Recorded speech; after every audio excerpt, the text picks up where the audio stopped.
Olá, gente, tudo bem? A gente vai começar então a terceira aula do Bishcamp e hoje a gente vai falar de 3 tópicos: coordenação, busca binária e no finalzinho a gente vai comentar um pouquinho sobre complexidade de algoritmos, beleza? Então eu coloquei aqui só um roteirinho do que a gente vai passar por hoje. Então aqui tem os tópicos principais e os problemas que a gente vai tentar resolver dentro desses tópicos. Tem 2 aqui do SPOG e um deles do CodeCat. Beleza, vamos começar então falando de ordenação. O que é um problema de ordenação? O que é ordenar alguma coisa? Ordenar vem da definição de colocar em ordem, né? Então você pegar um bolo de figurinhas, por exemplo, e você colocar elas na ordem crescente de número. Isso é um tipo de ordenação que você pode fazer. Pode também colocá-las da forma decrescente ou qualquer tipo de ordenação que você inventar. E ordenação é uma coisa que está muito presente no nosso dia a dia. Tipo, se a gente for ver uma pasta do computador simples aqui, ela em si já tem um pouco de ordenação. Por quê? As pastas que você olhar, elas não estão todas bagunçadas. Elas estão ordenadas. Elas são ordenadas em ordem alfabética aqui. Vem da primeira pasta aí, que é a área de trabalho, até a última, que é vídeos. E mesmo no computador, a gente pode brincar um pouco com isso de ordenação. Se eu clicar aqui no canto, a gente pode escolher o jeito de ordenar elas. Aqui ele está como A a Z, por padrão. A gente pode colocar de Z para A. Então, vídeos é a primeira e a área de trabalho vira a última. E assim por diante. Última modificação, primeira modificação, tamanho. São vários parâmetros de ordenação que a gente pode criar. Hoje, com essa aula, a gente vai conseguir entender um pouquinho melhor como que o computador faz para ficar fazendo a ordenação de certas pastas ou de informações que a gente tem num programa. Beleza? Então, para a gente começar, vamos começar já falando de um dos algoritmos de ordenação que a gente vai aprender. O primeiro deles é o Selection Sort. Então, tem uma apresentaçãozinha aqui. Vocês já conhecem o Selection Sort? Quem aqui já tinha ouvido falar dele? 2 aqui. Beleza. Vamos lá, então. Eu fiz um exemplo aqui com cartas de baralho. Então, imagina que você tem essas 4 cartas de baralho e você quer ordenar elas, deixar do menor número para o maior. Beleza? Como que você faz isso?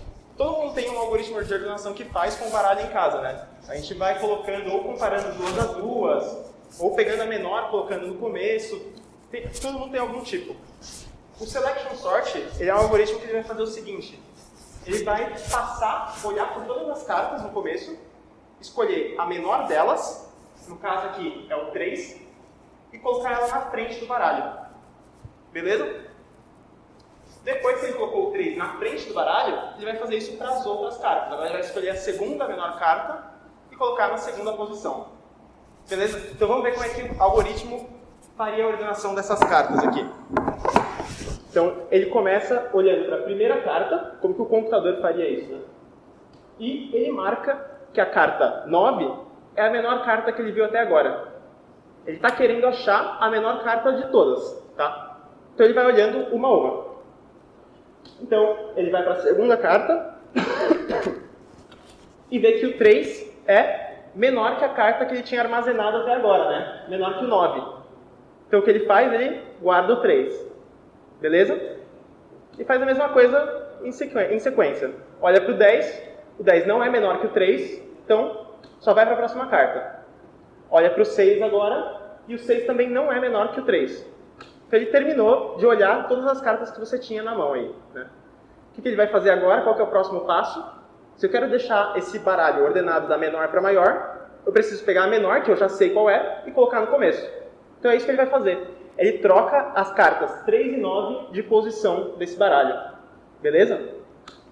Trocou. O que ele faz agora? Eu já sei que o 3 é a menor carta de todas. Então, o que ele vai fazer agora é passar para pegar a segunda menor carta. Então ele começa olhando a partir da carta 9 e vai fazer a mesma coisa que a gente fez até agora. 9 é a menor carta que ele viu até agora, beleza, salva lá. Vai para a próxima carta, faz essa comparação de novo. Como o 10 não é menor que o 9, ele não atualiza a menor carta até agora, que a gente está guardando aqui, né? Olha para a última carta, que é o 6. 6 é menor que o 9, então ele atualiza lá e terminou de olhar para as cartas do baralho. De novo, aquele passo que a gente fez com a carta 3, né? A gente precisa colocar agora a segunda menor carta do baralho na segunda posição. Então, o que a gente faz é... Perdão.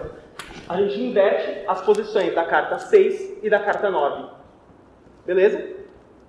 Faz sentido, tá? Deu para entender mais ou menos o processo? Vamos só continuar aqui para terminar o algoritmo, então. Depois que ele fixou o 3 e o 6, agora é hora de achar a terceira menor carta do baralho. E assim por diante, né? Então ele vai de novo olhar para todas as cartas que sobraram, 10 e depois o 9, vai descobrir que o 9 é a menor carta que sobrou e colocar ela na terceira posição. Depois disso, só sobrou uma carta, que é o 10, então você já sabe que ele já está na posição final. Essa é a maior carta que eu tinha na mão. Beleza? Deu para entender mais ou menos o procedimento do Selection Sort? Selection Sort tem esse nome porque é justamente isso que ele está fazendo, é a seleção que ele faz em todos os passos dele. Ele está sempre selecionando o menor elemento e colocando ele no começo. Tá bom? Faz sentido? Beleza. Agora, vamos tentar dar uma olhada nesse problema aqui, ó, o carnaval do Spoj. Para a gente ver se a gente consegue aplicar isso, né? E para eu mostrar para vocês também como é que vai ficar o código desse algoritmo. Então, a gente vai abrir aqui o Spoj. Vocês já usaram o Spoj? Já viram algum problema dele? Ele é bem parecido com o CodeCAD, no sentido que você tem vários problemas aí para resolver. Se a gente abre aqui a aba Problemas, a gente vê vários problemas aqui que são bem interessantes para tentar. Esse em específico que eu estou resolvendo é o carnaval. E tem um enunciado grande aqui, uma historinha de que você vai tirar a nota de uma escola de carnaval. Mas no fundo o que ele está pedindo para você fazer, a gente pode dar uma olhada nos exemplos aqui, é fazer o seguinte: pegar 5 notas que uma escola de samba vai ter recebido, você tem que desconsiderar a maior nota e a menor nota, e somar as 3 que sobraram. Então, nesse caso aqui, ele vai desconsiderar o 6.4 e o 9.1 dessa pontuação de escola. A soma das outras 3, 8.2 mais 8.2 mais 7.4, dá 23.8. Entenderam o exercício, então? Mesma coisa nesse outro exemplo aqui.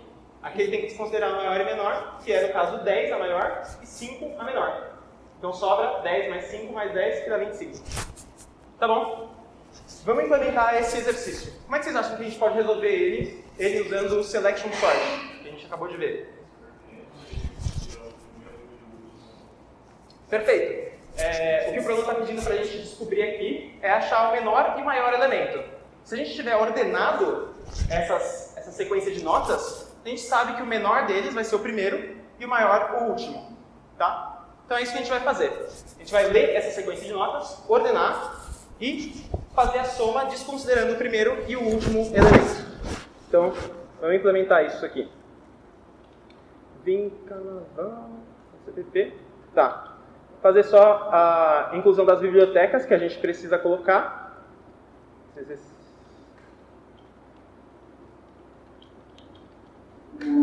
Essa aqui inclui todas as bibliotecas que tem em C++, e essa aqui é um código que a gente precisa colocar para usar as funções, sem ter que colocar std dois pontos antes. E a gente pode começar a fazer a nossa função principal aqui. Tá. Primeira coisa que a gente precisa fazer é ler 5 notas que são valores reais. Vocês lembram qual que é o tipo de dados que a gente usa em C++ para ler valores reais? Ninguém lembra? Isso. Tem o float, que a gente pode usar, ou o double. Esses dois tipos de variáveis, eles permitem que você leia valores reais. Beleza? A gente costuma usar na maratona mais o double, porque ele tem uma precisão melhor do que o float. É o dobro da precisão do float, se eu não me engano. Beleza. Então a gente vai declarar agora um vetor de doubles para poder armazenar todas as notas que a gente vai receber. Vou chamar esse vetor de S aqui e declarar 10 posições nele. Agora o que a gente vai fazer é ler as 5 notas que a gente tem que ler. Então, a gente coloca aqui, %LF, SA. A gente faz desse jeito aqui para ler uma variável do tipo double, uma variável do tipo real. Tá? Então, o que eu estou fazendo é pegando todas as notas e armazenando nas posições do vetor, de 0 a 4. Beleza? E não se preocupem em copiar o código, tipo, a gente vai disponibilizar depois o caderno dos bichos, que tem todas essas soluções implementadas já, beleza? Então vamos lá. Agora que a gente precisa fazer em si a ordenação do nosso vetor. Então eu vou criar uma função aqui, só para a gente deixar o código um pouco mais organizado. Vocês já viram funções? Aula passada, né? Acho que foi do Bichkey. Tá. Eu vou criar a função selection sort que vai ordenar o vetor para a gente. O que eu preciso fazer é o seguinte. Eu preciso, na primeira vez que eu estou passando pelo vetor, eu preciso achar a primeira carta, né? O menor valor. Essa variável pos vai dizer exatamente qual o valor que eu estou procurando. Se é o 0, eu estou procurando o menor valor de todos. Se é 1, estou procurando o segundo menor valor. E assim por diante. Então, vou tentar colocar o código aqui que vai ficar um pouco mais claro depois. A gente vai poder simular ele para ver como é que fica. Tá. Nesse laço aqui interno, o que eu vou fazer é procurar a menor carta de todas. Então, vou criar duas variáveis aqui. A menor até agora, que eu vou começar com um valor, sei lá, absurdo assim, pode ser infinito. E um inteiro que vai ser o índice da menor carta. Do menor nota que eu encontrei. Se a nota na posição i, a iésima nota, for menor do que a menor nota que eu encontrei até agora, então eu preciso atualizar essas variáveis. Menor até agora vai ser igual a s de i, e o índice da menor vai ser igual a i. Tá, vamos pensar um pouquinho como está funcionando esse código aqui. Essa parte de dentro aqui, voltando para os slides, é aquele ponteirozinho que ficava passando pelas cartas procurando a menor delas. E essa variável menor até agora é o equivalente daquela caixinha que a gente tinha feito, onde a gente guardava a menor nota, a menor carta. Tá? Então o que eu estou fazendo é passando pelas cartas, procurando a menor delas. Se a carta na posição i, a nota do carnaval, né, na posição i, é menor do que a nota que eu armazenei até agora, eu atualizo a minha variável com a nota i. E guardo a posição dela. Aqui era para ser um ponto de vírgula só. Beleza, deu para entender mais ou menos aqui? Vou tentar rodar esse código. Então... Oi? Ah, não precisa porque... bem notado. Eu não preciso passar o array s como parâmetro aqui, porque eu declarei ele como uma variável global. Como eu declarei ele fora da função principal, ele fica disponível para todas as funções que eu escrever. Tá? Beleza. Para a gente voltar aqui para o código só, vamos imprimir agora o vetor para ver como é que ele fica depois de passar pela função selection sort. .1f s de a. Então, por enquanto, o que eu vou fazer, eu quero só ver como é que o vetor vai ficar depois que a gente passar ele pela função selection sort, tá? Então, a gente escreve um vetor qualquer aqui. Vou copiar esse aqui do problema. E, depois que a gente roda a função... Opa, teve algum problema aqui, né? Não mudou nada no vetor. Ah, tá bom. O que faltou eu fazer? Aqui, eu descobri qual era a carta menor até agora, né? Mas em nenhum momento eu modifiquei o vetor S. Por isso teve esse problema. O que a gente precisa fazer é o seguinte. Na posição S-pos, agora a gente vai ter que colocar a menor carta que a gente encontrou. A menor até agora. É pegar a menor carta de todas e colocar no começo do vetor, né? E a carta que estava lá no começo do vetor, a gente joga para a posição que estava a menor carta. Então, o S de índice menor vai ser igual a S de pos. É fazer aquela troca que a gente tinha feito aqui, né? Tá, vou salvar o arquivo, compilar aqui e vamos rodar ele de novo. Beleza, agora sim. A gente tinha aqui as notas do começo e depois de passar pela função elas saíram ordenadas, né? A gente pode até testar com a outra entrada que a gente tem no problema. E também dá certo aqui. No começo elas estão todas bagunçadas, e logo depois de passar pela função, os 5 vêm para o começo e os 10 para o final. Tá bom? Tá. Agora, o que a gente precisa fazer para terminar esse exercício é tirar a soma de todas as cartas, né, todas as notas que a gente tinha, e subtrair a nota do começo e a nota do final, que é desconsiderar a menor nota e a maior. Beleza? Ficou claro o que essa função está fazendo aqui? Eu sei que é um pouco complicado a primeira vez que a gente vê isso aqui, mas a ideia que eu queria passar é que esse pós aqui, qual é a posição da carta que a gente está buscando. Seria 0 é a primeira carta, é a menor carta de todas. Seria 1 é a segunda e assim por diante. E esse for mais interno aqui serve para a gente passar por todas as cartas que sobraram e pegar a menor delas. Tá? Aí, deu certo a nossa solução. Então, agora a gente pode passar aqui, ficamos a nossa primeira parte da aula, o primeiro exercício que a gente vai fazer. E a gente pode passar para o segundo exercício, que é a ordenação simples do CodeCat. Se a gente lê o enunciado do ordenação simples, ele é bem direto. Ele está pedindo para você, ele está te dando um vetor de tamanho variável. Nesse caso aqui ele te dá um vetor de 5 elementos e ele pede para você ordenar eles, imprimir eles na ordem crescente. Beleza? Com o código que a gente fez aqui, a gente pode até reaproveitar a nossa função SelectionSort para tentar passar esse problema também, né? A única diferença aqui é que não são mais 5 números só, agora é um valor variável, a gente vai ter que ler esse N, e também que a gente não está mais mexendo com valores reais. Aqui é tudo inteiro. Beleza? Vamos tentar passar esse problema também, então? O que a gente tem que fazer agora é... Vou criar um novo arquivo aqui.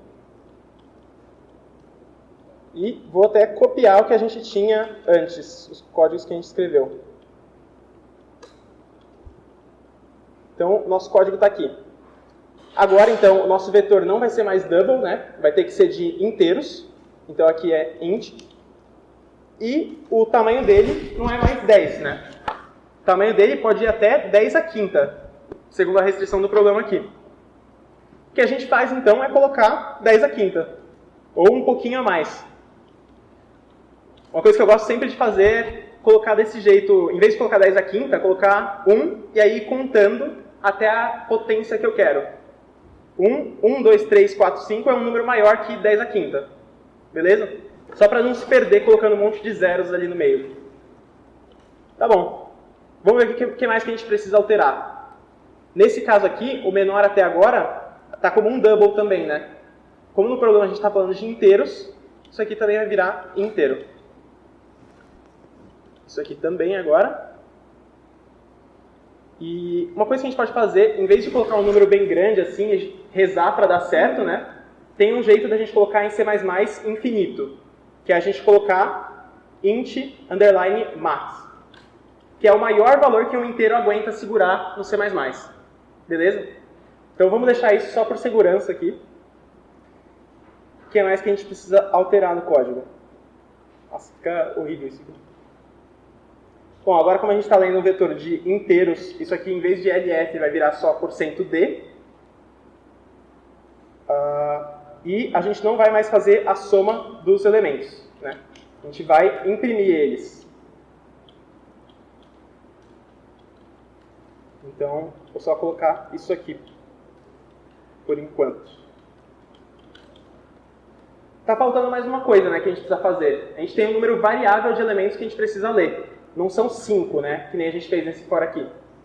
Então, a primeira coisa que a gente vai fazer é ler quantos números a gente vai ter que ler da entrada. Então, vou chamar isso de n, tá? E aqui, em vez de 5 agora, a gente vai ter que ler n números. Então, a gente só troca o 5 por n. Mesma coisa aqui em cima. Vou declarar o n. E na ordenação, onde a gente estava colocando 5, a gente vai ter que ir até n agora. Beleza? Acho que são essas as alterações que a gente precisa fazer. Vamos testar o código para ver se dá tudo certo. Compilou. A gente pode tentar rodar ele. Então, vou testar com o exemplo aqui. Ó, e também deu certo, né? A gente leu 5 inteiros e a nossa função SelectionSort está funcionando. Imprimiu lá do -7 até o 1000. Beleza. Vamos tentar então submeter esse código. Vamos ver se dá certo, né? Então, vou aqui também, já estou logado no CodeCad, enviar a solução e ordena.cpp. Beleza. Agora já só a gente esperar. Está aqui na fila. Opa, cliquei para voltar. E o que acontece não é bem o que a gente esperava, né? Em vez de a gente passar o problema, a gente recebe 0 aqui. E o que ele fala pra gente é que teve tempo limite excedido. Vocês já levaram esse veredito antes, quando vocês estavam tentando resolver um problema? Por que ele acontece? Isso. Quando o seu código é muito lento. Por que o nosso código foi muito lento aqui? Bom, vamos pensar, vamos voltar um pouco para o código. Para a gente analisar o quão rápido um código é, a gente tem que ter uma estimativa de quantas operações ele vai fazer. Tá? E como que a gente faz essa estimativa de quantas operações ele vai fazer? A gente vê mais ou menos quantas linhas ele vai ter que executar. Nesse caso aqui, imagina que o n é 10. Tá? Quantas operações ele vai ter que fazer dentro dessa função selection sort? Se o n é 10, esse for aqui vai executar quantas vezes? 10 vezes. Porque a gente está indo de 0 até n, né? Então vai executar quando o pos for 0, quando o pos for 1, 2, 3, 4, 5, até 9. E aí 10 ele estoura, sai do for. Legal. E esse for aqui dentro? Quantas vezes ele vai executar? Continua pensando se o n é 10. Esse é um pouco mais difícil. Alguém tem algum chute?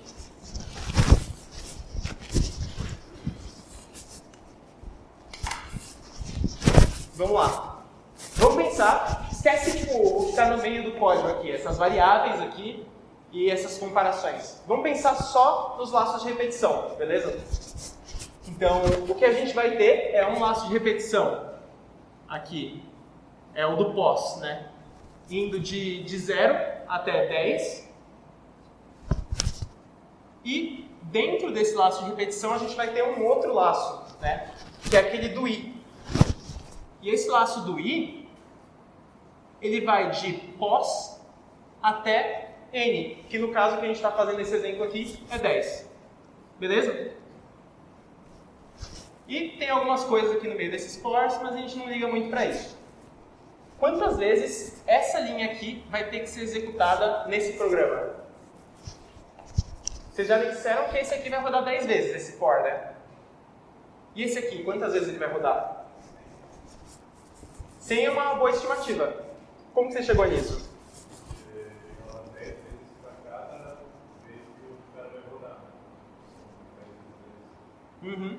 Isso. Finge que, tipo, não é pos aqui. Vamos colocar 0 por enquanto, tá? Esse aqui vai rodar 10 vezes. Só que esse aqui de fora também vai rodar 10 vezes, né? Então, quantas vezes essa linha vai rodar? Exatamente 100 vezes, como você disse. Porque para cada vez que esse for vai ser executado, esse aqui vai ser executado 10 vezes. Beleza? É mesmo uma multiplicação que você vai ter que fazer. Quantas vezes esse cara é executado, vezes quantas vezes esse aqui é executado. Deu para entender essa conta bem por cima que a gente está fazendo aqui? Oi? Se fosse igual a pos? Acho que seria por aí. Eu não fiz a conta, mas se aqui fosse pos, então, vamos voltar ao caso que a gente tem ali, né? Exatamente aquele caso. Na primeira execução, quando o pos é igual a 0, quando o pos for 0, vou fazer uma tabelinha aqui, vai. Quando o pos for 0, quantas vezes essa linha vai ser executada? Vai ser de 0 a 10. Então ela vai ser executada 10 vezes. Se o pos for 1, quantas vezes essa linha aqui vai ser executada? 9 vezes, porque vai ser de 1 a 10. Né? E assim por diante. Se o pos é 2, vai ser executada 8 vezes. 3, 7 vezes.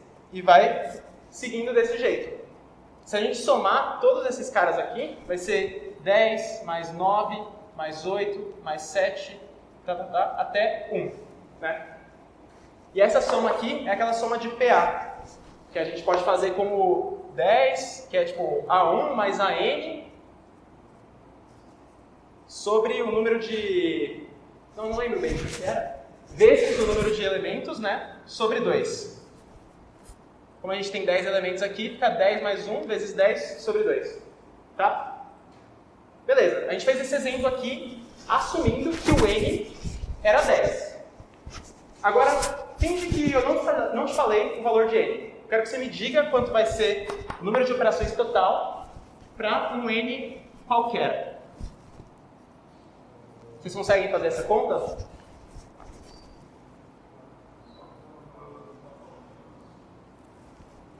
Oi? Isso. Perfeito. Tipo, se a gente podia fazer essa tabela aqui de novo, né? Se o pos for 0, isso aqui vai executar de 0 até n. Então vai executar n vezes. Se o pos for 1, de 1 a n. n menos 1. É a mesma PA que a gente vai ter aqui, que nem você falou. A gente substitui o 10 aqui por n e a gente vai ter o número de vezes que essa linha foi executada. Então, em vez de 10 aqui, se a gente colocar n, a gente tem a conta certinha aqui para qualquer valor de n que você quiser. Beleza? Deu para entender? Isso aqui vai dar n quadrado mais n sobre 2. Tá, agora vamos pensar no problema que a gente acabou de tentar resolver, que a gente levou tempo limite excedido. Por que o nosso problema demorou demais? O número de execuções que ele fazer, o número de operações que ele vai fazer nessa função é perto disso aqui, né? n ao quadrado mais n sobre 2, sendo n o tamanho da entrada, o tamanho da sequência que a gente tem que ordenar. Qual que é o tamanho máximo de sequência que a gente vai ter que ordenar nesse problema? Vocês lembram? Isso, exatamente. É 10 a quinta. No enunciado do problema ele fala que você pode ter uma sequência de até 10 a quinta elementos. Se a gente coloca 10 a quinta no valor de n aqui, isso aqui vai dar um bagulho gigantesco. n ao quadrado, 10 a quinta ao quadrado, já dá 10 a décima. E a conta que a gente tem, mais ou menos, é que o computador consegue aguentar 10 a oitava operações por segundo. De 10 a oitava a 10 a nona. Esse 10 a décima já estourou de longe o parâmetro que a gente tinha aqui. É por isso que o nosso programa demora muito para responder a pergunta, para resolver a questão que a gente tinha. Deu para entender? Isso aqui que a gente fez, eu já estou mascarando um pouco o que a gente vai discutir depois, que é complexidade de algoritmos, tá? Complexidade é simplesmente você analisar quanto tempo o seu problema vai demorar. Você fazer uma análise bem por cima mesmo de quantas operações ele vai ter que fazer. Nesse caso aqui, o que a gente poderia dizer é que o nosso algoritmo aí, o selection sort, ele é da ordem de n ao quadrado. Tá bom? Isso, é exatamente esse o pensamento. O nzinho aqui, o n a primeira, não importa muito, porque n ao quadrado vai ser um bagulho muito maior. Quando a gente está falando de análise de complexidade, a gente joga fora essas parcelas menores e as constantes também. O dividido por 2 a gente ignoraria. Se você for ler um paper ali, ou tipo, em qualquer tópico que você vai ler sobre a selection sort, você muito provavelmente vai ver alguma coisa que é assim, O de n ao quadrado. Essa é a notação formal que eles usam para dizer que esse algoritmo vai consumir em torno de n ao quadrado operações. Tá? Beleza? Deu para entender aqui? Se tiver qualquer dúvida, a gente pode falar que a gente para, a gente volta, tá? Então vamos aqui. Tá, esse foi o algoritmo de selection sort, só que ele não é bom o suficiente para resolver o problema que a gente tem. O que a gente faz agora, então? Bom, se você estiver usando C++ na sua competição, você tem uma coisa muito boa que você pode usar em vez do selection sort, que é uma função da biblioteca padrão de C++. Então, eu vou só comentar aqui o selection sort e eu vou colocar aqui essa função. Essa função, ela se chama justamente ordena, só que em inglês, que é sort. Sort, e aí você coloca aqui dentro os parâmetros que você vai passar para essa função. O que você tem que passar é o vetor que você está querendo ordenar. O primeiro parâmetro, exatamente, é o endereço da memória da primeira posição do vetor que você quer ordenar. A gente pode escrever isso tanto como S só S aqui, ou como E comercial S0. Opa. Tá? Só S ou E comercial S0 indicam o endereço de memória da primeira posição do vetor. Beleza? Fala. Eu acho que aí já vai dar ruim. Viu? Acho que não faz sentido. Bom, então você pode escrever aqui dentro do sort ou E comercial S0 ou só S. Eu prefiro deixar o S porque fica bem mais limpo, né? Em seguida, você tem que colocar a última posição mais que você não... A primeira posição que você não quer ordenar do vetor. Então, por exemplo, se a gente tem um vetor lá com 4 caras nele, na posição 0 eu tenho o elemento 3, na posição 1 eu tenho o elemento 1, na posição 2 eu tenho o elemento 7, e na posição 3 eu tenho o elemento 10. E eu quero ordenar esse vetor usando o sort. Eu quero começar ordenando na primeira posição, então E comercial S0 ou só S, e eu quero parar de ordenar na posição 4 do vetor, que não tem nada. Então é esse endereço que a gente vai ter que colocar ali. É o segundo parâmetro da função de ordenação. Porque essa função precisa saber de onde até onde você quer ordenar no vetor. Tá? Então é isso que a gente vai colocar ali. Qual que é a última posição que a gente quer ordenar num vetor de n elementos? É a S de n? É a S de n menos 1? Qual vai ser?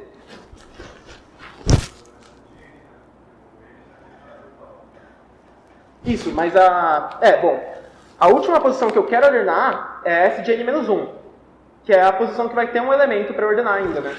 No caso ali com 4 elementos, n igual a 4, a posição 4 menos 1 é a última posição que tem um elemento que eu quero ordenar. Então, isso, exatamente. Foi a pergunta que eu fiz que não foi muito boa. Mas o que você vai colocar no parâmetro aqui é S mais n, que é o endereço da enésima posição do vetor. Ou, seguindo o padrão que eu tinha passado, E comercial S de n. Fala.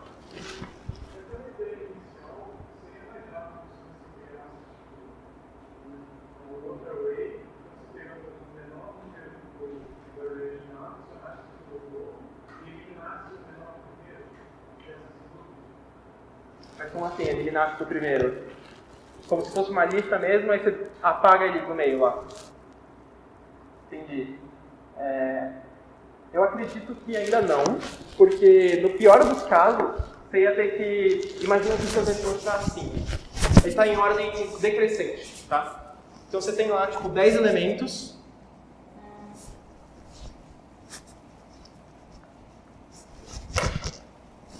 Ó, 10, 9, 8, 7, até 1, tá?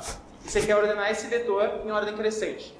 Na ideia que você disse, se eu entendi corretamente, você vai andando por ele, pega o menor e joga em um outro vetor, é isso? Só que você ia ter que andar o vetor inteiro até chegar lá no final e encontrar o menor de todos, né? Que é o 1. Daí você ia jogar ele no vetor novo aqui, 1, e aí qual seria o próximo passo?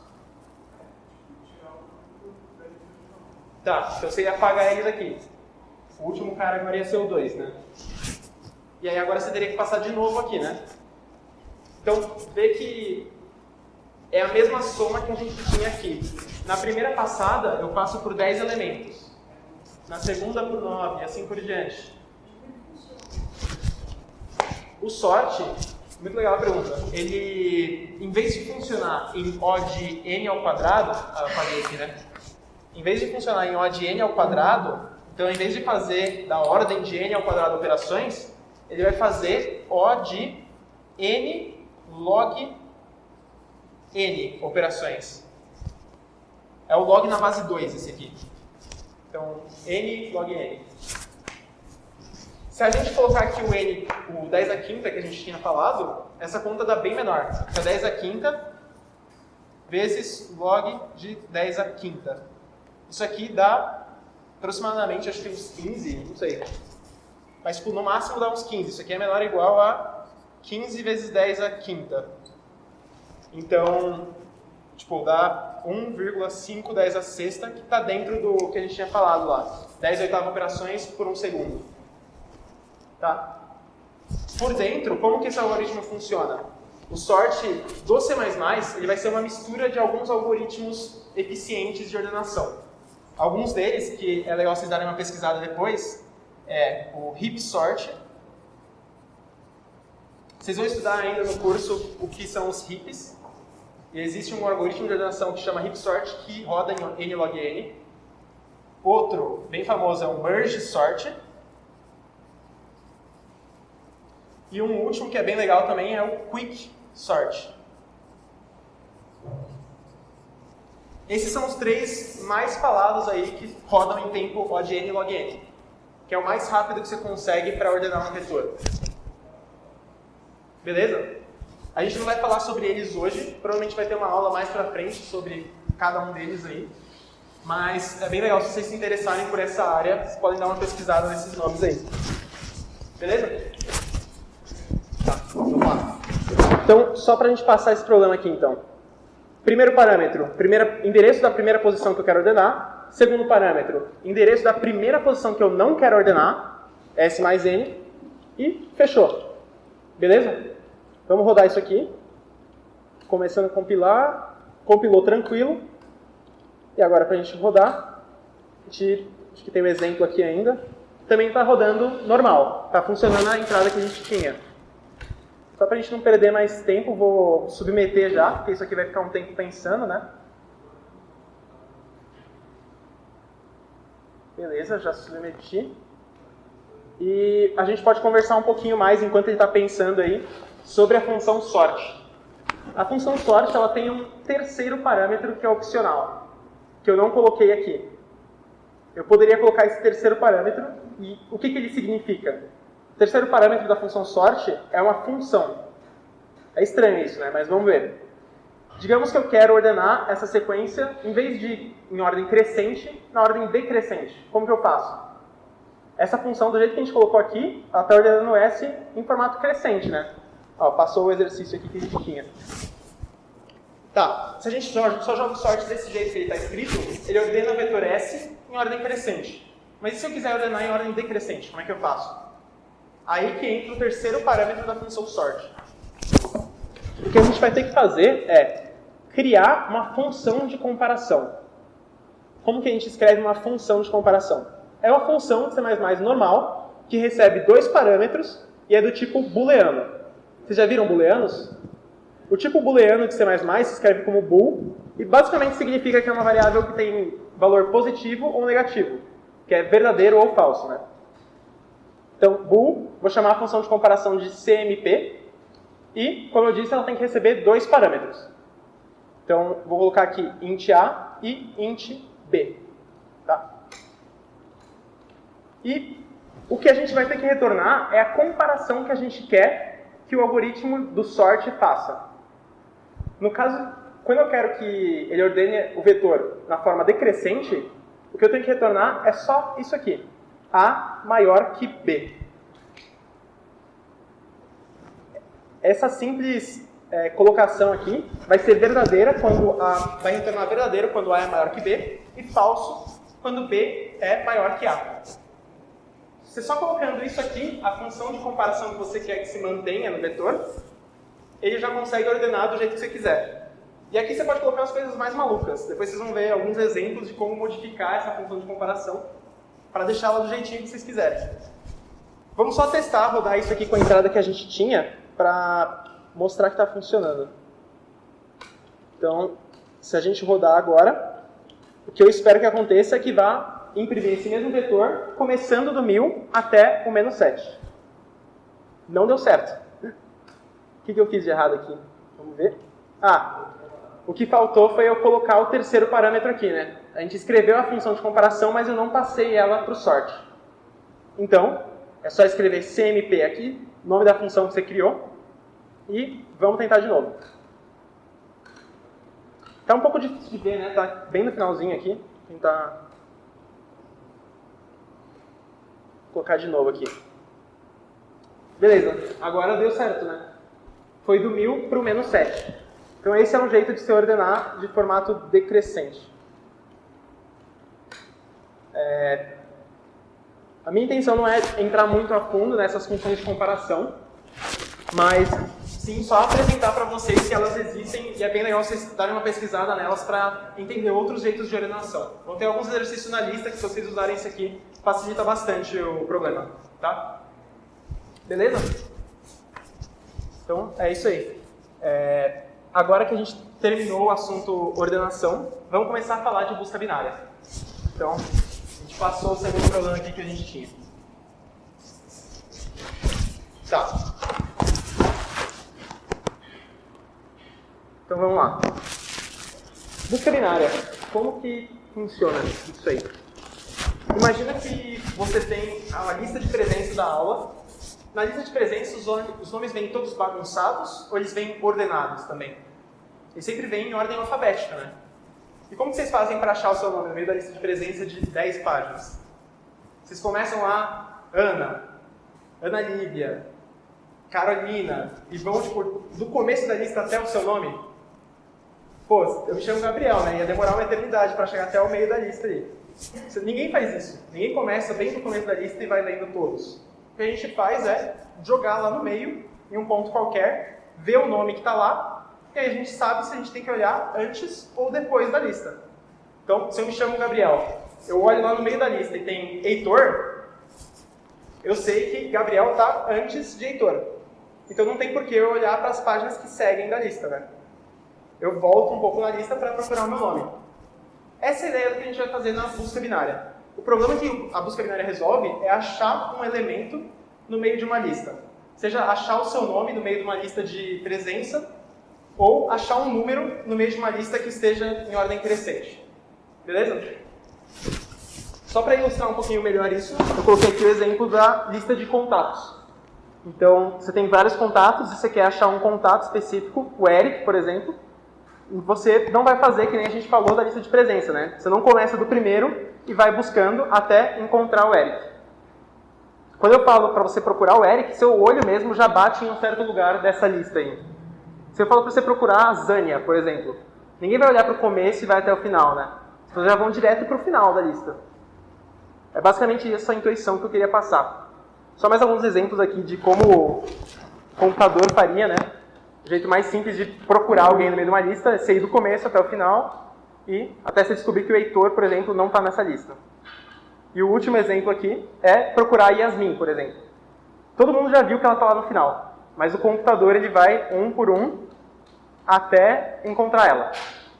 Tem um jeito melhor da gente programar essa busca. E isso é o que a gente vai aprender com a busca binária. Então, vamos seguir aquela ideia que a gente falou um pouquinho no começo sobre a lista de presença, né? Você não começa lá do começo e vai lendo todos. Você bate o olho no meio e vê que nome está lá. A gente vai fazer a mesma coisa agora para procurar a Lavínia nessa lista de contatos. A gente vai bater o olho no meio aí. Quem está no meio? Vai ser o Gabriel, eu acho, né? Então, a gente olha para o Gabriel e a gente sabe decidir se a Lavínia está antes ou depois dele, né? Nesse caso, a Lavínia vem depois, pela ordem alfabética. Então, a gente, na hora, já descarta as 4 primeiras pessoas dessa lista. E a gente vai olhar agora para a segunda parte da lista, vai procurar ela lá. Então, a gente continua a busca, olhando agora para a metade da lista que sobrou. Então, para a pessoa do meio aqui, a Rebeca. Beleza? De novo, a gente compara Lavínia com Rebeca, e a gente sabe que Lavínia está antes, né, pela ordem alfabética. Então, a gente desconsidera ela e todo mundo que vem depois dela, dessa lista. Beleza, com 2 comparações, a gente descobriu onde está a Lavínia na nossa lista. Né? A gente só precisou comparar ela com o Gabriel e depois com a Rebeca. Legal? Essa é a ideia da busca binária. Pega alguma coisa no meio, compara, vê se está antes ou depois. Onde que você tem que procurar o que você quer achar. Se é antes ou depois disso. Tá bom? Vamos ver mais um exemplo aqui. Se eu quisesse achar, por exemplo, a Beatriz, ou descobrir que ela não está na lista, né, nesse caso, a gente faz a mesma coisa. Começa olhando para o Gabriel, que está no meio da lista, e descobre que a Beatriz está antes dele, né? Tem que vir antes de Gabriel. Então a gente desconsidera todo mundo que vem depois do Gabriel e olha para o meio da lista que sobrou. O meio da lista que sobrou é o Diego. Então, vamos comparar Beatriz com Diego, e a gente sabe que Beatriz é um nome que tem que vir antes de Diego. Então, mesma coisa, desconsidera o Diego e o Eric, e agora a gente olha para a única pessoa que sobrou. Só que no caso, não é a Beatriz, né, que a gente queria. Então, a gente simplesmente descobre que a Beatriz não está nessa lista. Tá bom? O último exemplo aqui, que é aquele exemplo que a gente tinha feito lá, que tinha que andar por todo mundo até chegar no nome da Yasmin, usando agora a busca binária. Começa do mesmo jeito. Olha para o Gabriel, a gente descobre que Yasmin está depois. Então, desconsidera todo mundo do começo. Olha para o meio da lista que sobrou, para a Rebeca, que sabe que Yasmin está depois também. Mesma coisa para as duas pessoas que sobraram. Olha para o nome da Tânia, que sabe que Yasmin vem depois, então desconsidera ela também. E só sobrou quem a gente queria encontrar.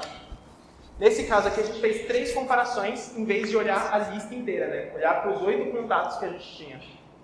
Só para a gente ter uma ideia melhor de como que a gente vai programar isso, a gente vai ter que manter algumas variáveis aí. A primeira variável vai ser uma variável que a gente vai chamar de D, que é o começo da lista que a gente está observando. Nesse caso aqui, a variável D estaria apontando para Camila. Outra variável que a gente vai ter vai ser o até, que é até onde a gente está olhando da lista. Que no começo vai ser Yasmin. Começo e o final da lista. Outra variável que a gente vai ter que introduzir é o meio, que é essa pessoa que a gente vai escolher para comparar com quem a gente está buscando. Tá? Então, a gente vai fazendo as comparações que a gente já falou. E uma coisa que dá para perceber é que a cada comparação que a gente faz, a gente está diminuindo o número de pessoas que a gente está olhando em 2. Então, a gente começa com 8 pessoas, depois da primeira comparação com o Gabriel, a gente termina com 4 pessoas, depois da comparação com a Rebeca, a gente diminui em 2 de novo, sobram só a Tânia e a Yasmin, e, finalmente, divide por 2 mais uma vez, sobra só a Yasmin. Beleza? Agora, a gente tem aqui um gifzinho que dá uma ilustrada num problema mais parecido com o que você vai encontrar na maratona aí. Deixa só ele recomeçar. Vai levar um tempo aí. Mas a ideia é mostrar como que a busca binária é mais eficiente do que a busca linear. Você está procurando 37, então você começa olhando para o meio e vai descobrindo para que lado ele está. Esse GIF é muito rápido para eu falar, mas espero que dê para dar uma ideia aí de como vai ser a busca binária. Legal? Deu para entender? Fala. Exatamente. Por que é o log de n que isso vai mudar? Vou apagar aqui. Porque você está sempre dividindo o tamanho da sua entrada, né, o seu n lá, por 2. Quantas vezes você pode dividir um negócio por 2 até que ele fique igual a 1? É exatamente log vezes.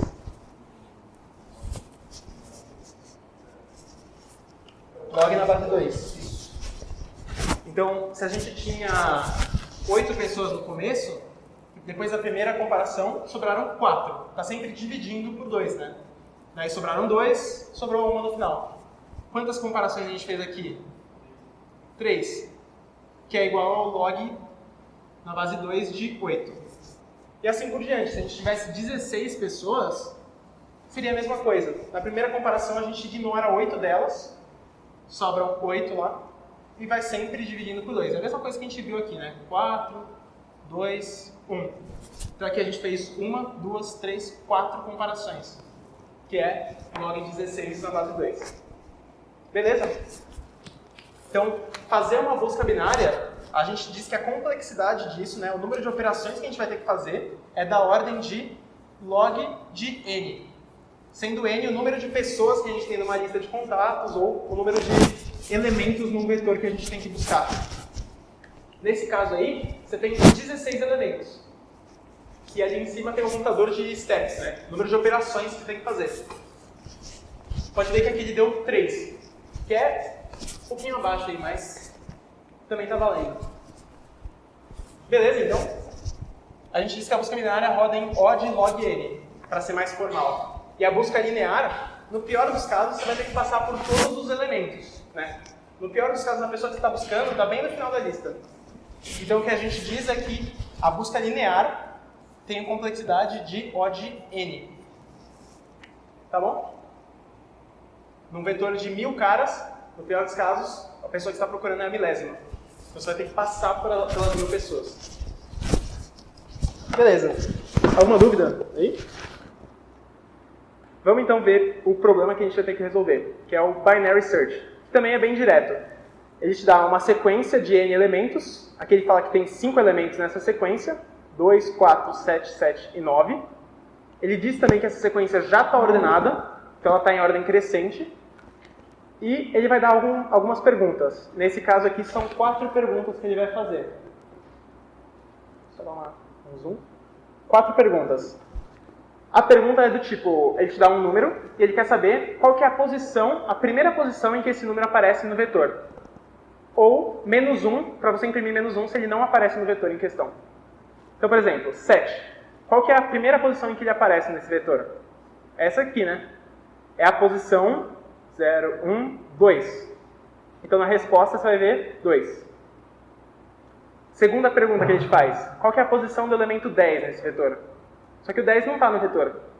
Então, o que você faz é só imprimir menos 1. E assim por diante. Ó. O 4 está na posição 1 do vetor, né? Se a gente começa a contar do 0, está na posição 1. Então, ele imprime 1 aqui. E o 2 está na posição 0. Então, é isso que ele imprime aqui. Deu para entender o problema? Vamos tentar implementar ele também, rapidinho aqui, só para dar uma ideia de como funciona a busca binária. Então, vamos lá. Beleza. TB.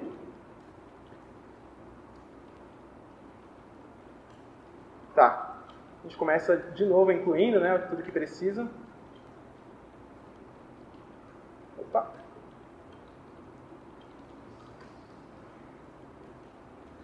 Faz a função principal. E a primeira coisa que a gente precisa fazer é ler 2 valores aqui, o n e o número de perguntas. Eu vou chamar eles de n e m. Tá. Então a gente lê eles aqui, 2 inteiros. E depois a gente tem que ler um vetor de n elementos. E aí também é um vetor de inteiros, né? Então eu vou ler de novo no S de A, na posição S de A.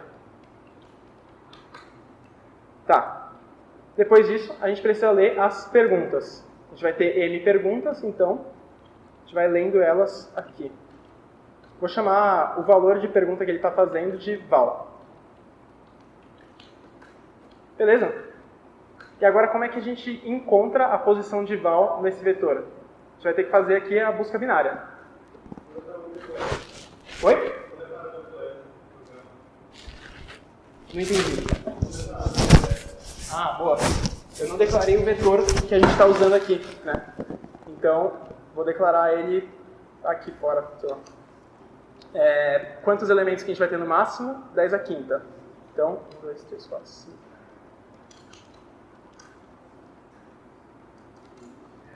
Beleza. Agora que entra a parte da busca binária. A gente tem o valor que a gente quer buscar, que é val, e a gente tem que encontrar ele no meio do vetor, se ele existir. Então vamos lá. A gente começa declarando aquelas variáveis d e até, que eu tinha falado. O d vai ser o começo da sequência, então o primeiro elemento da sequência é o elemento 0. Então d vale 0. E o até vai ser igual ao final da sequência. O último elemento da sequência é n-1. Tá? Então, enquanto o d for menor do que o até, o que isso significa? Quer dizer que o d e o até eles delimitam o meu espaço de busca. Tá? No começo, eu não sei onde a pessoa está. Então, eu digo que ela tem que estar entre o d e até. Aqui, ó. O d é igual a Camila e o até é igual a Yasmin. A pessoa que eu estou procurando está nesse meio aí. Eu não sei aonde ainda. E à medida que a gente vai fazendo essas perguntas aqui, né? Por exemplo, ela é antes ou depois do Gabriel? A gente consegue especificar melhor o d e o até. Como eu sei que ele é depois do Gabriel, eu mexo o d para Lavínia. Então eu diminui o meu espaço de busca. Eu estou falando agora que quem eu estou procurando, a Yasmin, tem que estar entre a Lavínia e a Yasmin. Tá bom? É isso que a gente vai fazer com essas variáveis d e até. Então vamos voltar lá. Vamos declarar também essa variável que é o meio, que é essa pessoa que a gente pega no meio, tá? A gente meio, que é igual a posição do meio entre o d e o até. Então o que a gente pode fazer é só d mais até dividido por 2. Isso vai pegar o cara exatamente no meio dos dois, de d e até, tá? Tá bom. Agora vamos lá. Quero que vocês me ajudem aqui. Se o elemento do meio for menor do que o valor que eu estou procurando, o que eu faço?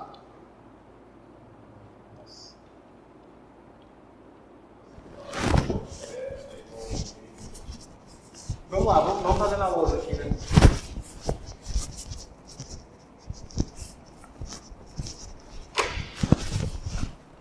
Busca binária tem muito de casinho assim, que você tem que tratar.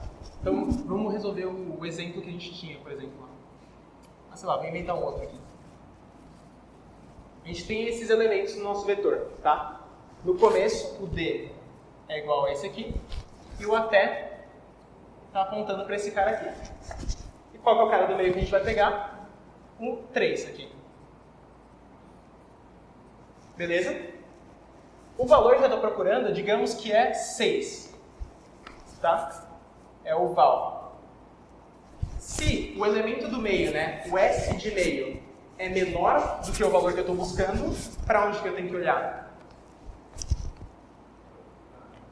Para cá, né?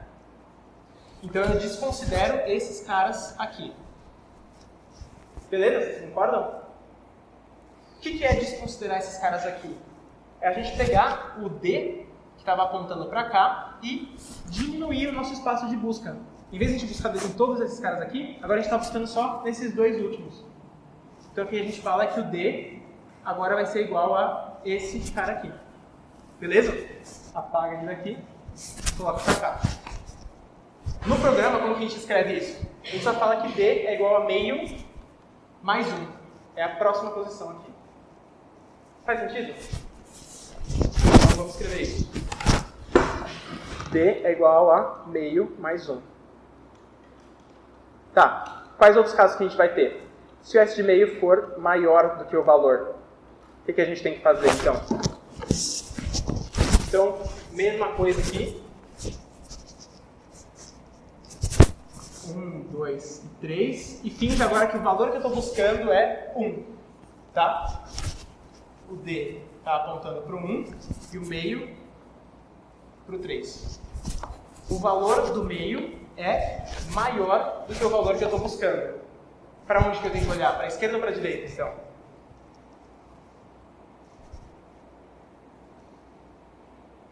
Vamos lá, gente. Para a esquerda, né? Então o que eu faço é o até, em vez de estar apontando para esse cara aqui, eu falo para o até estar apontando para esse cara aqui. Eu sei que o valor que eu estou buscando está entre D e até. Beleza? Então o que a gente está falando aqui é que o até vai ser igual à posição anterior à posição do meio. Então o até é igual a meio menos 1. E o último caso que faltou a gente tratar é quando o elemento do meio é igual ao valor que a gente está buscando. O que a gente faz nesse caso aqui? Então, imagina que eu estou buscando o valor 3 aqui, né?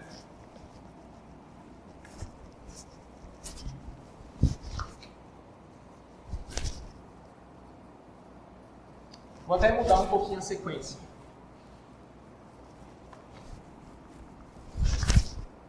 Estou buscando o primeiro valor 3. O que eu faço quando o elemento do meio que eu estou observando é igual ao valor que eu estou buscando? Já termina? Exatamente. O que o exercício estava pedindo para a gente era a primeira aparição do valor que ele dá. Então eu não posso só terminar a busca aqui, né? Já que eu encontrei um 3. Não, nesse exercício em específico eu tenho que continuar procurando para a esquerda. Mas eu não posso também excluir esse cara aqui, porque vai que ele é a minha resposta, né? Nesse exemplo, a resposta é esse cara aqui. Mas imagina que o caso fosse 1, 2, 3, 4, 5. Nesse caso, o elemento do meio seria a minha resposta. Então, o que a gente fala é que o até, agora ele vai ser igual ao elemento do meio. A gente vai ter que buscar agora nesse vetor aqui. Tá bom? Então, é bastante casinho, eu sei que é meio confuso, mas isso é uma coisa que confunde todo mundo. Tipo, é uma coisa que você vai ter que pegar o problema e destrinchar mesmo esses casinhos, fazer exemplo, até conseguir entender melhor. Então, até igual a meio. Beleza, deu para entender? Então, vamos testar isso aqui. Tá, e depois que a gente sai da busca binária, a variável D tem que estar exatamente na posição do valor que a gente está buscando. Se isso não aconteceu, ou seja, se o valor na posição D for diferente de val, quer dizer que não existe nenhum elemento nesse vetor com o valor que a gente está buscando. Então a gente tem que imprimir menos 1. Printf, menos 1 e vou pular uma linha aqui. Do contrário, se o valor que eu encontrei no final da busca binária é exatamente quem eu estava procurando, então eu só preciso imprimir essa posição, imprimir o valor de D. Tá? Isso aqui, essa condicional que a gente está fazendo, é muito parecida com o que a gente fez no comecinho dos slides aqui. Quando a gente estava procurando alguém que não estava na nossa sequência, a Beatriz. Né? A gente vai fazendo a busca binária, e no final da busca binária a gente termina com D igual a até na Camila. Mas nesse caso a Camila não é quem a gente estava procurando. Então a gente verifica se a Camila é quem a gente estava procurando, se a Camila é igual a Beatriz. Se sim, a gente imprimiria a posição dela. Como não é, a gente tem que imprimir o menos 1. Tá bom? Beleza, eu acho que está tudo certo. Vamos testar. Compilou também. E vamos rodar com um exemplo que a gente tem aqui. Então, vou copiar direto essa entrada aqui para a gente ver se dá certo. Tá, vamos lá. A primeira pergunta que ele deu foi o 7. E o que o programa respondeu aqui, está um pouco difícil de ver, né? O que o programa respondeu, a resposta do programa começa aqui. São esses 4 números. O 7 está na posição 2. Tá certo. O 10, ele disse que não está no vetor. Então ele retornou menos 1. O 4 está na posição 1. Então também está certo aqui. E o 2 está na posição 0. Então, nosso programa aparentemente está funcionando. Agora a gente tenta então submeter. Vamos ver se dá certo. Submit solution aqui. Esse aqui é o mesmo problema o mesmo site que a gente estava para resolver o primeiro problema lá. Deixa eu ver se eu lembro a senha agora. Beleza. Então, só colocar aqui C++, escolher o arquivo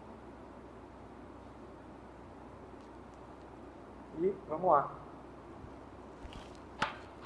Agora esperar também que o... Nossa, tem alguém resolvendo o mesmo problema que a gente. É só esperar que isso pode demorar um pouco mesmo. Passou. Beleza.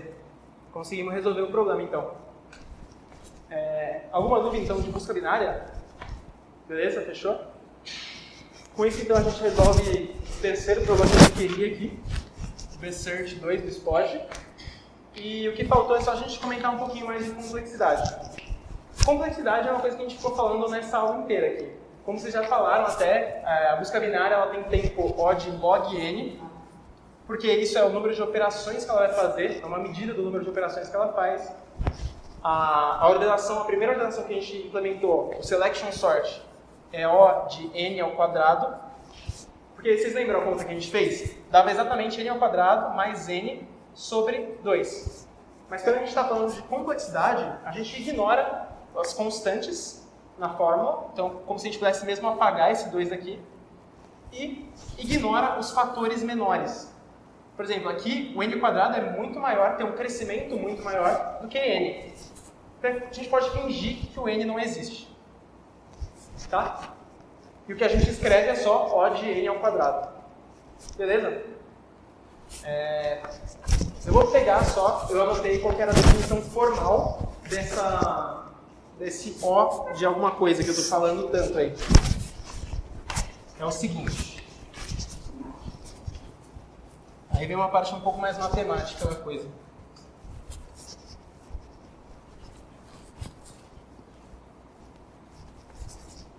Vamos lá.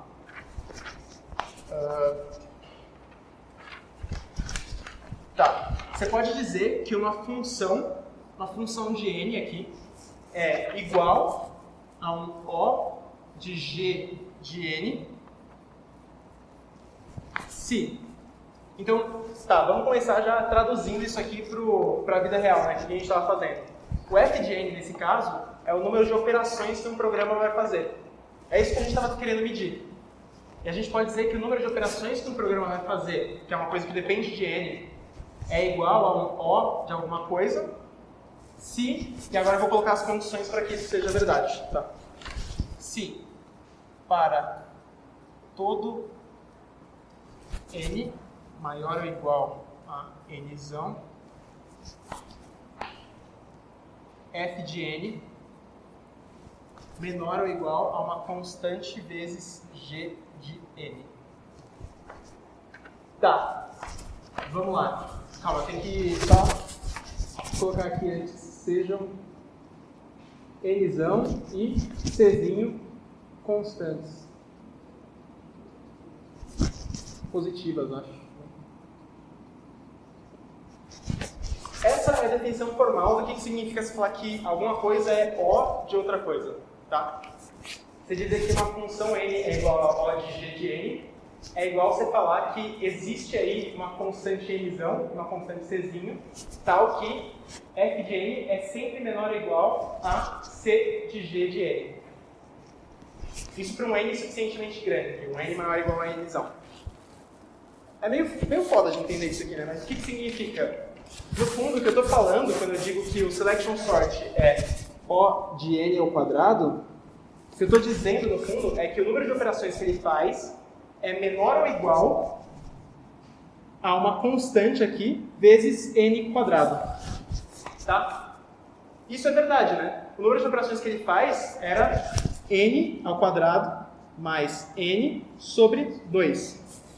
Se a gente tacar uma constante alta aqui, para um n suficientemente grande, isso aqui vai ser sempre maior do que n ao quadrado mais n sobre 2. Tá? Essa constante aqui pode ser qualquer coisa que eu quiser. Eu posso colocar 10, 10 mil, não importa. Essa é só a definição matemática da coisa. Beleza? Eu não posso dizer que o selection sort é O de n. No entanto. Tá? Por que isso? Porque não existe nenhuma constante c tal que n ao quadrado mais n sobre 2 seja menor ou igual a c vezes n. É impossível. Não adianta o valor que você colocar maior que seja de c aqui, vai ter um n grande o suficiente que isso aqui vai ser maior do que isso. Tá? Fala. Pode falar que o selection sort é O de n ao cubo. Pode falar que ele é O de n ao quarta, n à quinta, porque vale pela definição. Né? Mas o que a gente sempre está tentando, quando a gente vai analisar a complexidade de um problema, é pegar o menor possível aqui, saca? Tipo, em vez de falar que o selection sort é O de n à quinta, eu falo que ele é O de n ao quadrado. Porque esse é o menor valor que eu consigo provar a complexidade dele. Beleza? Tá, e agora eu só separei alguns exercíciozinhos, com algumas coisas pra gente discutir bem rápido mesmo, para falar sobre complexidade. Por exemplo, esse programa aqui, tá dando para ver bem? Dá um zoom nele. Esse programa aqui que eu implementei, ele simplesmente está lendo dois valores, que eu nem declarei, ele nem vai compilar, para falar a verdade. E imagina que eu tivesse declarado eles aqui. Ele lê dois valores e imprime a soma deles. Qual que é a complexidade desse código? Vocês poderiam ser sacanas e falar para mim que é n à quinta. Mas, tipo, eu quero dizer uma complexidade mais justa aí. Qual que é o número de operações que ele vai fazer? Vamos começar por aí. Alguém tem um chute para o número de operações que ele tem que fazer ali? Duas operações. Então, o que a gente diz é que o tempo de execução desse programa é constante. Ele não depende de n, né? Ele não depende de um tamanho de entrada. Então, o que a gente fala é que é O de, em vez de a gente escrever O de 2, a gente escreve O de 1. Tá? Quando o programa roda em um tempo constante. Beleza? Ele não depende de nenhum n aqui. Por isso que é O de 1. Tá? Beleza, vamos para o segundo exercício aqui. Opa! Esse aqui, aliás, é o Caderno dos Bichos. É um GitHub que a gente está mantendo com códigos de todas as aulas aí que a gente está dando. Tem a aula 2 aqui, a aula passada que o Russo deu. E aí tem todos os códigos que ele fez. E eu coloquei também a minha aula aqui. Então tem os códigos de busca binária que eu tinha implementado antes, de ordenação também estão aqui, os 2 problemas que a gente fez. E de complexidade tem esses 3 probleminhas aqui. Tá, vamos para o problema 2 agora. Esse problema aqui, quanto tempo ele... Qual vai ser a complexidade dele? Basicamente o que ele está fazendo é ler um vetor e dobrando cada um dos valores nesse vetor. Então se eu dou um vetor aí, 1, 2, 3, ele vai dobrar cada um deles e no final imprimir 2, 4, 6. Beleza? Qual que é o número de operações que esse código vai fazer? 3 vezes n. Porque a gente tem 3 laços de repetição aqui, separados, né? Não está um dentro do outro. E cada um deles está indo de 0 a n menos 1. Então é n operações aqui e n aqui. Então nós a gente vai fazer então 3n operações. Só que lembra que eu disse que a gente ignora as constantes? Então, mesma coisa aqui. Em vez de a gente escrever O de 3n, a gente só escreve O de n. Tá? E a gente pode dizer que esse programa roda em tempo linear. Esse aqui constante e esse linear. E agora acho que é o último aqui? Não, tem mais um depois no desafio. Tá, esse aqui é um pouco mais difícil. Esse programa aqui, o que ele está fazendo basicamente é computando o chão da raiz quadrada de n. Então, por exemplo, se eu coloco n igual a 1 aqui, o que vai acontecer com esse for é que ele vai começar com sk igual a 1, 1 vezes 1 é menor ou igual a n, então ele vai fazer mais uma iteração desse for vazio. Vai aumentar o valor de sk em uma unidade. Depois, quando sk for igual a 2, 2 vezes 2, que é igual a 4, não vai ser menor ou igual a 1. Né? Então ele vai sair desse for e diminuir em uma unidade o valor de sk. Então de 2 ele vai voltar a ser 1. E aí ele vai imprimir 1 aqui. Complicado, né? Mas no fundo o que ele está calculando é só a raiz de n. Tá? Sem número quebrado no meio. Então a raiz de 3, por exemplo, ele vai falar que é 1 também. A raiz de 4 ele vai acertar e vai falar que é 2. Tá, quanto tempo esse código aqui vai demorar para executar? Quantas operações ele vai ter que fazer?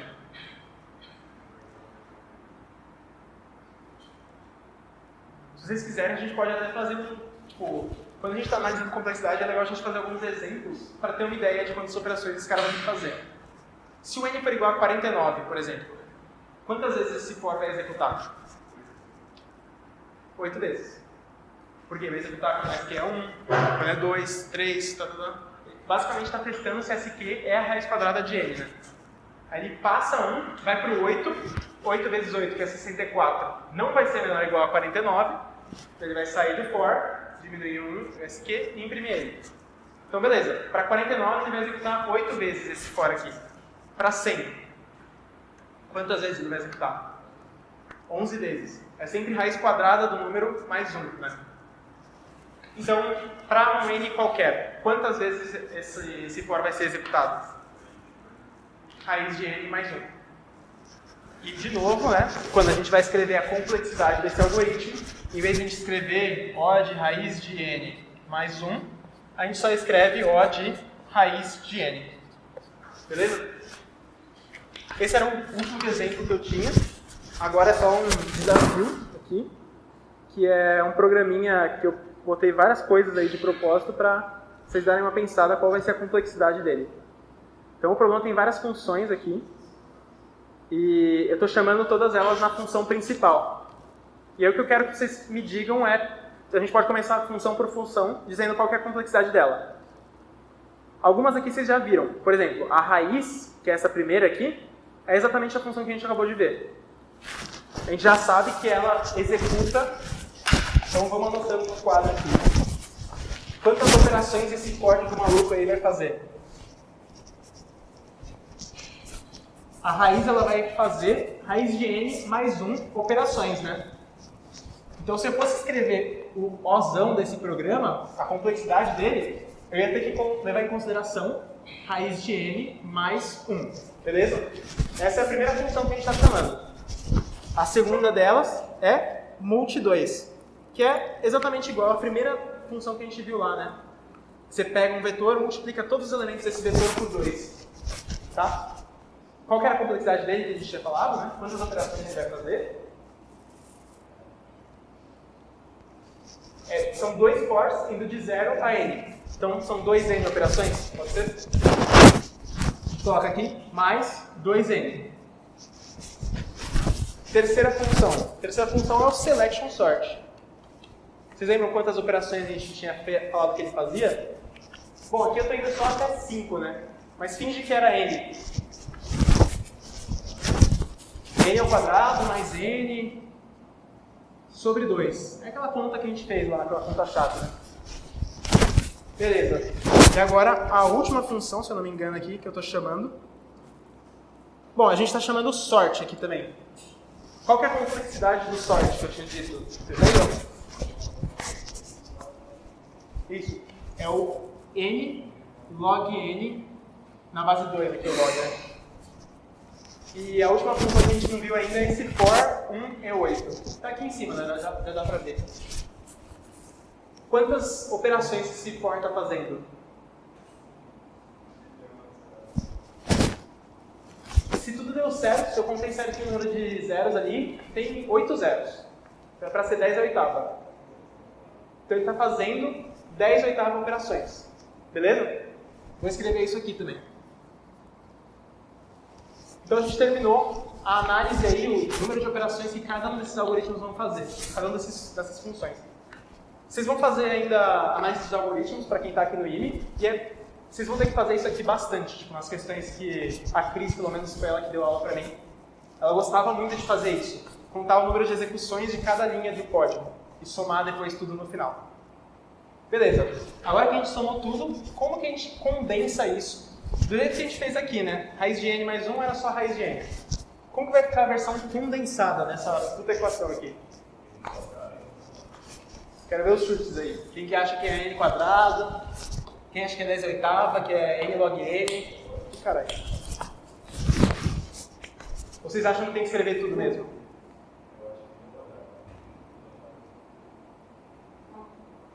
Ó, quando a gente está fazendo essa análise, a gente pega simplesmente o maior termo de toda essa bagunça aí. A gente não vai considerar o 10 oitava, por quê? Porque ele é uma constante. É igual esse mais 1 que a gente fez aqui, tá? Quando a gente está fazendo a análise assintótica, a gente desconsidera constantes. Então o 10 oitava já caiu aqui. Apesar de ele ser um bagulho tipo massivo, assim, né? Vai demorar pelo menos 1 segundo para o programa rodar isso aí. A gente desconsidera quando a gente está falando de complexidade. Então a gente desconsidera o 10 à oitava. Outra coisa que a gente pode desconsiderar é o 1, né? Porque o 1 também é uma constante. Então beleza. Como vocês disseram, o maior termo que a gente tem aqui nessa conta é o n ao quadrado. O n ao quadrado cresce mais rápido do que n log n. Se a gente fosse desenhar, né, é legal de ver as funções, o crescimento dessas funções. O n ao quadrado é um negócio assim, o n log n é um negócio bem menor, e assim por diante, né? O n vai assim, mais reto, raiz de n, nossa, não lembro exatamente como é que era bem mais lento, assim. E é basicamente isso. É isso que você vai ter que levar em consideração. Você vai só pegar o maior deles aqui. O maior deles é o n ao quadrado. Então toda essa bagunça no final aqui, você vai resumir só para O de n ao quadrado. Tá bom? Fala. Isso.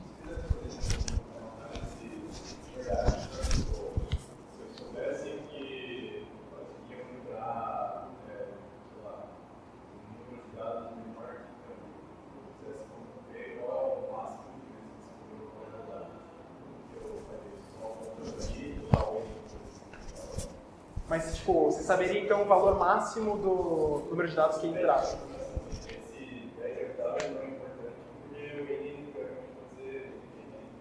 Justo.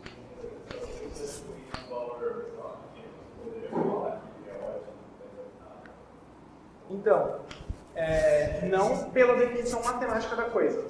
Eu entendo onde você quer chegar. Tipo, isso aqui não tem muito sentido se você tem um 10 oitavas gigantesco aqui e o seu n vai até 10, né? Mas é justamente a definição matemática da coisa, sabe? pode acontecer mesmo de um algoritmo que é O de n ao quadrado ser mais rápido que um algoritmo O de n.